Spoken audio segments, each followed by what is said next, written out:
Hello. तब देखते हैं requirements of heating element material.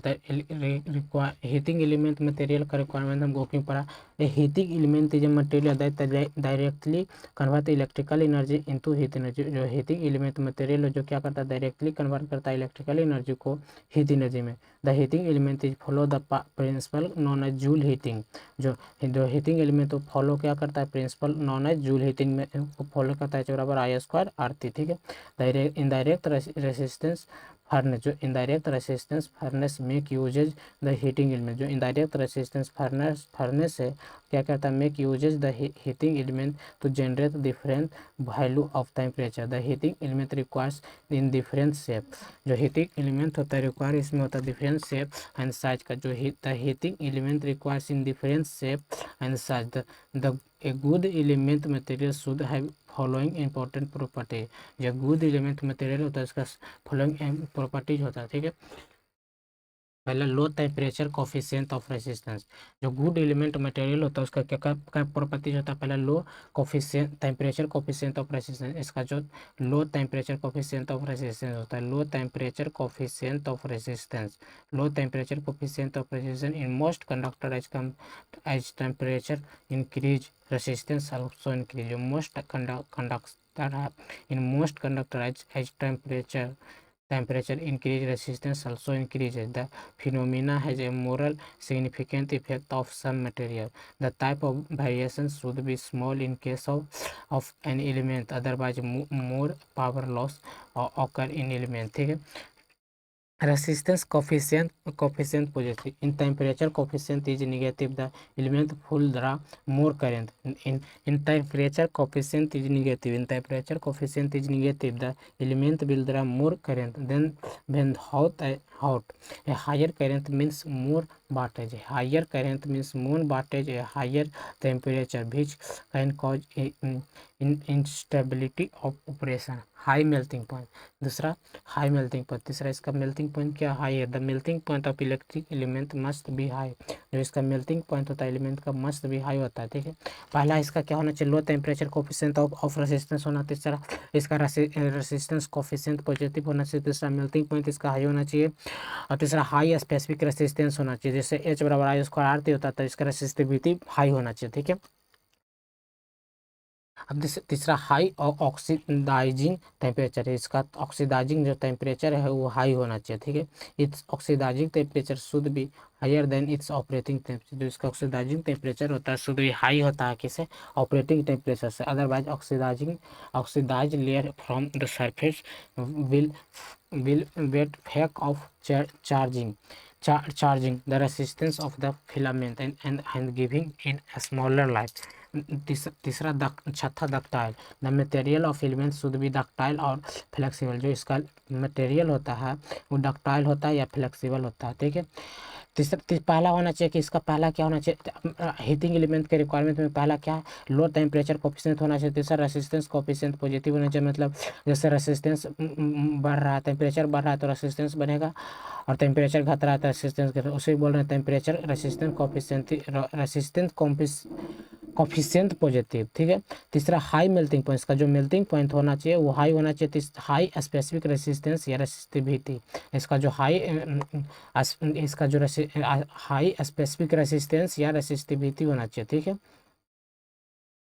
पांचवा क्या होना चाहिए, हाई ऑक्सीडाइजिंग टेम्परेचर। जो इसका ऑक्सीडाइजिंग टेम्परेचर होना चाहिए, जो मतलब जो हवा से में जो अथी हो जाता है, ऑक्सीडाइज होकर गल जाता है, उसका जो हाई ऑक्सीडाइजिंग टेम्परेचर होना चाहिए। पांचवा छठा क्या होना चाहिए, डक्टाइल होना चाहिए। जैसे डक्टाइल फ्लेक्सिबल और nature so easily obtain the difference shape and size. जो इसका शेप अच्छा जो इजिली चेंज कर सकते हो ये डक्टाइल होना चाहिए। सातवां बीटनस्टाइन वाइब्रेशन। जो इसका वाइब्रेशन इसमें नहीं होना चाहिए। तीसरा इसका मैकेनिकल स्ट्रेंथ हाई होना चाहिए, जैसे क्या होगा कि हाली टूटे नहीं। और चौथा एंटी कोरोसिव, इसमें जंग उंग ना लगे इसके लिए क्या होना चाहिए, मटेरियल होना चाहिए वो कैसा एंटी कोरोसिव इन नेचर होना चाहिए। Otherwise it code when it come in contact with chemical furnace. ठीक है।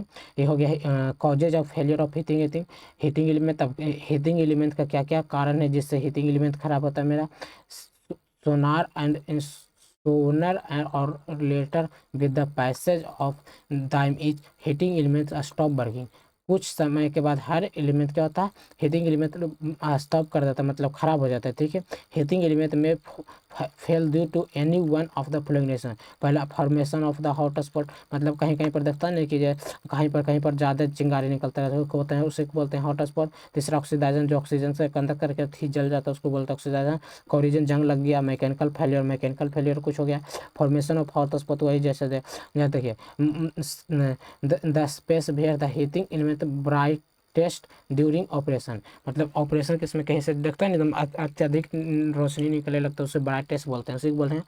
The temperature of shining space is higher than the remaining heating portion. क्या बोला, जो टेम्परेचर होता है शाइनिंग स्पेस का वो हायर होता है देन रिमेनिंग हीटिंग पोर्सन से है। So there is possibility of breaking of heating element, जो इसका पॉसिबिलिटी ज़्यादा हो जाता है हीटिंग एलिमेंट को ब्रेक करने का। There are following causes of hot spot.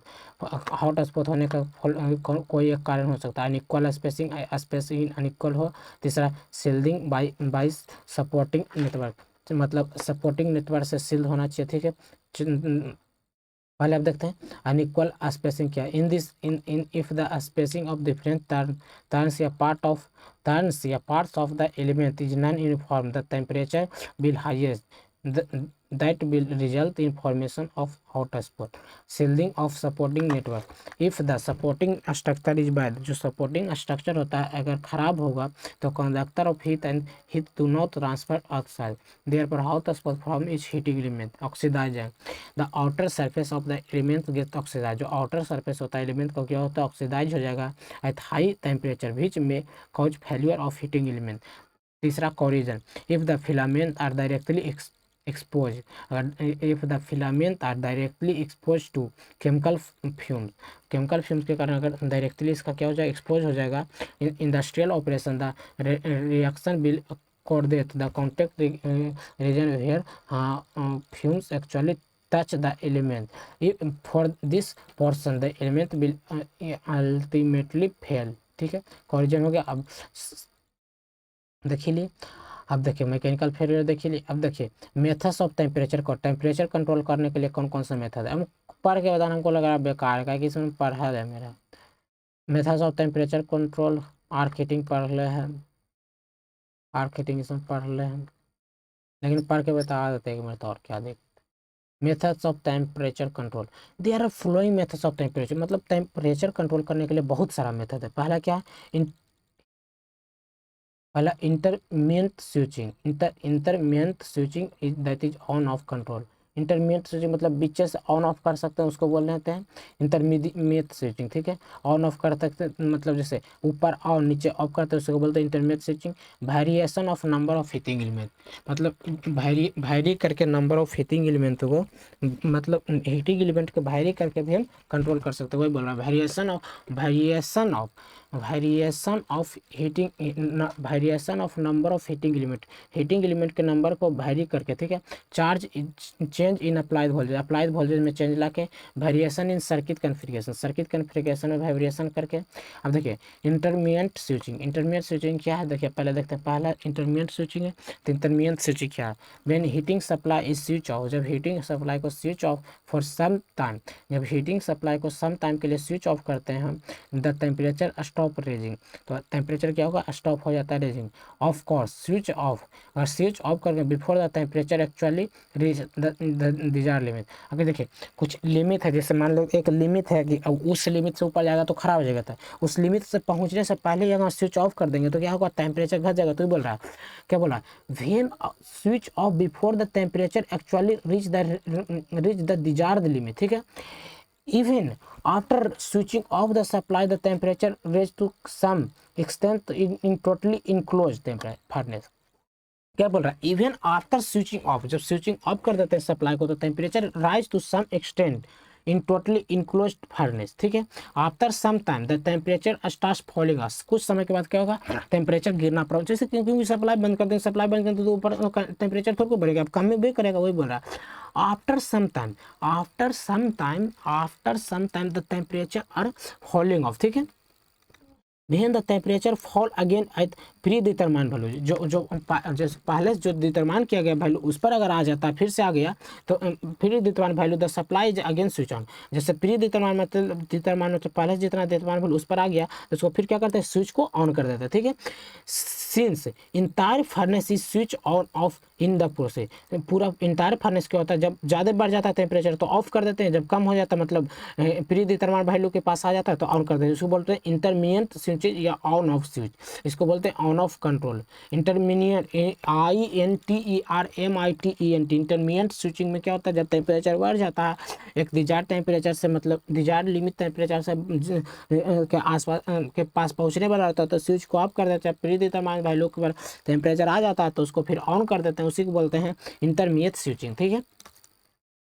अब देखते हैं variation of number of heating element. दूसरा क्या, variation of number of heating element. इसमें क्या होता है, हीटिंग एलिमेंट को ही जैसे मान लेते हैं 4 हीटिंग एलिमेंट कर रहा है, तो अगर टेम्परेचर बढ़ गया तो 3 को चालू रखेंगे, अगर और बढ़ गया तो 2 को चालू करेंगे, उसे बोले variation of temperature of heating element. Heating element के टेम्परेचर को वेरी करके in this case instance of cutting off the supply, क्या बोला, in this case instant of cutting off supply to entire furnace का क्या करते हैं, सप्लाई को काट देते हैं, ठीक है। In this case instant of cutting off the supply to entire furnace the number of heating element are change in supply circuit. इसको क्या करते हैं, सप्लाई सर्किट से फर्नेस का जैसे नंबर ऑफ फर्नेस जैसे 3-4 को लगल रहता है, सप्लाई लगल रहेगा हीटिंग एलिमेंट, तो क्या करेंगे, हीटिंग एलिमेंट को हम बढ़ा घटा सकते हैं, मतलब जैसे 4 गो है तो 4 गो में से अगर टेम्परेचर बढ़ गया तो 2 को बंद कर देंगे, 1 को बंद कर देंगे, वही बोल रहा है, ठीक है। Obviously with a smaller number of heating element, obviously with a smaller number of heating element, अगर smaller number of heating element रहेगा, supply is heat is reduce, तो क्या होगा, हीट का सप्लाई भी रिड्यूस हो जाएगा, एंड वाइस वर्सा। अगर नंबर ऑफ हीटिंग एलिमेंट बढ़ा देंगे तो क्या होगा, टेम्परेचर मतलब हीटिंग प्रोसेस बढ़ जाएगा, ठीक है। This is applicable for continuous mode and multi step mode, इसको एप्लीकेबल करते हैं कंटिन्यूस मोड और multi step mode for of temperature control. Change of applied voltage में चेंज रखें। If it is possible to control the temperature by changing the applied voltage में changing रखे, क्या कर सकते हैं कि हम अप्लाइड वोल्टेज मतलब कम बढ़ा करके भी हीट को कंट्रोल कर सकते हैं, वो बोल टेम्परेचर कंट्रोल करना तो हीट कंट्रोल हो जाएगा। Lesser in the magnitude of applied voltage, अगर अप्लाइड वोल्टेज का मैग्नीट्यूड का होगा कम होगा, ठीक है, smaller will be the power dissipated and lesser, क्या बोल रहा है, in it is possible to control the temperature by changing the applied voltage को चेंज करके कर सकते हैं कि हम कंट्रोल कर सकते हैं टेम्परेचर को। Lesser in magnitude of applied voltage, अगर मैग्नीट्यूड कम रहेगा अप्लाइड वोल्टेज का, अगर लेसर रहेगा मैग्नीट्यूड अप्लाइड वोल्टेज का कम रहेगा, smaller will the power dissipated and laser will be temperature produce. Therefore, a single phase circuit involving a multi-step down transformer to change the supply बोलते हैं, तो देखिए therefore single phase circuit involving a multi step down transformer change the supply बोलते हैं।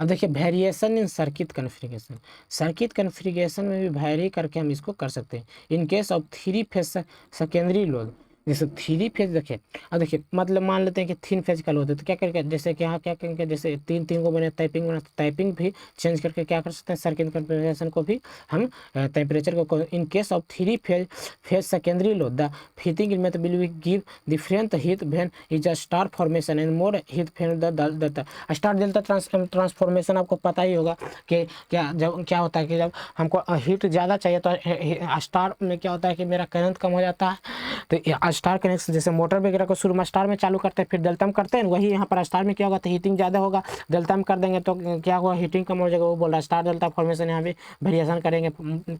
When say N number of element connected in parallel, when जब N number of element connected in parallel कम per phase in star the voltage across the element is VL/√3 volt, तो VL/√3 volt होगा। It suppose line voltage is 400 volt, जो line voltage जो क्या होगा 400 voltage होगा। The star formation per phase will be 231 volt, ठीक है। But in case of delta connection the supply voltage is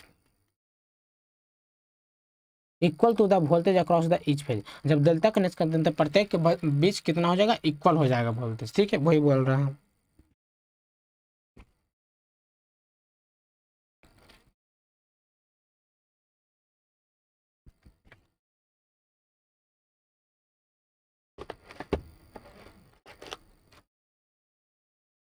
अब देखते हैं आर्क हीटिंग। आर्क हीटिंग क्या है ये?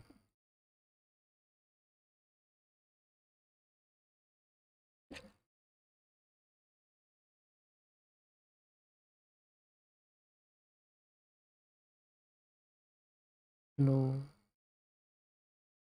देखिए when two electrodes are placed near by, जब दो इलेक्ट्रोड एक दूसरे के नजदीक रहते हैं, separated by to an air gap, और एयर गैप से सेपरेट रहता है, and subjected to a high voltage, the air in the gap is in ionize and the arc is produced. The arc has a very high temperature, जो arc का temperature होता है वो very high होता है, and can be use for heating.